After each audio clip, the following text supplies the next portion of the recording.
that were let go, those are employees who were there less than a year, and again, we excluded the safety positions.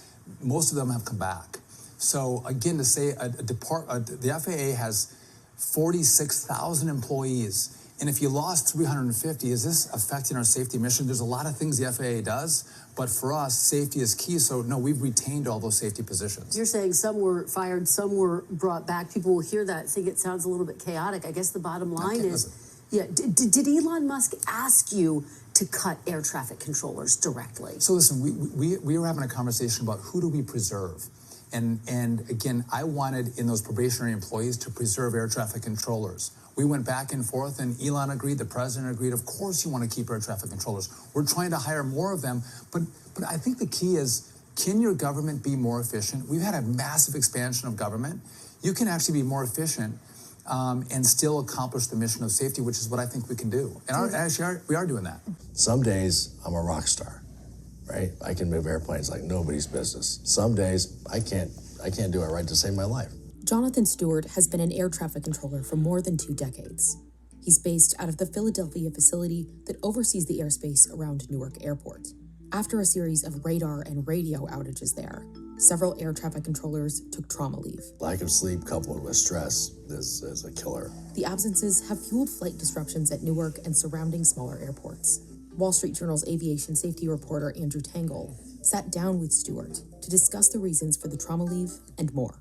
The CEO of United Airlines characterized what the controllers did as walking off the job. Hopefully he misspoke, because the controllers did not walk off the job. Walking off the job implies that they, of their own free will, left and refused to do their job. There's not a single controller in Newark Area C, to the best of my knowledge, that does not love their job, all right? We would like to have more resources to effectively do our job.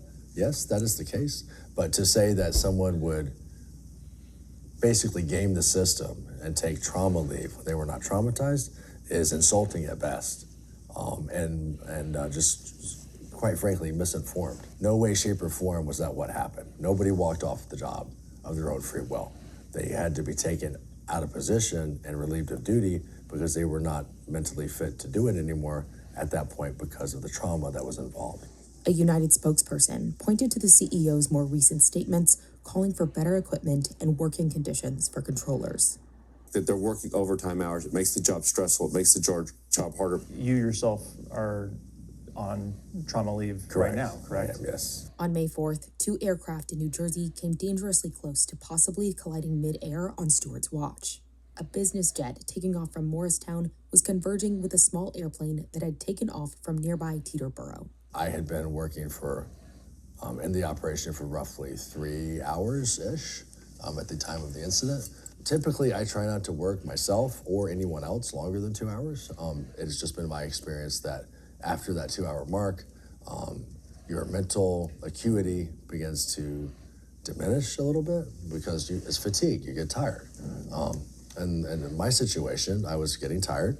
I was having to utilize a combination of radar and non-radar rules that I basically just made up on the fly to separate aircraft in such a way that I could be prepared for losing radar. That increased my workload, which led to me having a close call, so a nose-to-nose situation. Generally speaking, again, PTSD is cumulative, so you can be fine, over and over and over and over again, and then it's the ones that you don't see, the ones you didn't expect. And those are the ones that scare you, for lack of a better way to put it. And then you go straight into survival mode to separate those aircraft and make sure they don't hit. And then when that's over, then it really hits you. I almost, had a really bad error.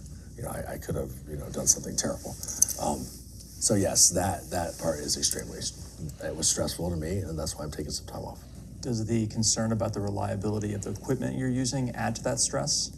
For me, it did. Why did you decide to come forward and speak publicly? My purpose of coming forward was to try to educate the general public on the fact that the air traffic controllers that are somewhat demonized in some of the news articles, basically, people saying they walk off the job, they don't want to work, they're taking trauma leave when it's not necessary. None of that is true. All right, absolutely everything that has been done by these controllers in the Newark area C has been warranted. Again, they are the best of the best. They deserve to get paid like the best of the best, because you want the best product, the best result from these people. And the controllers in question, I mean, it's been out there in the news, and it's public record. They, in some cases, can make $300,000, $400,000, if not more. Correct, but you're sacrificing a lot for that. It's not like, in my opinion, it's not worth it.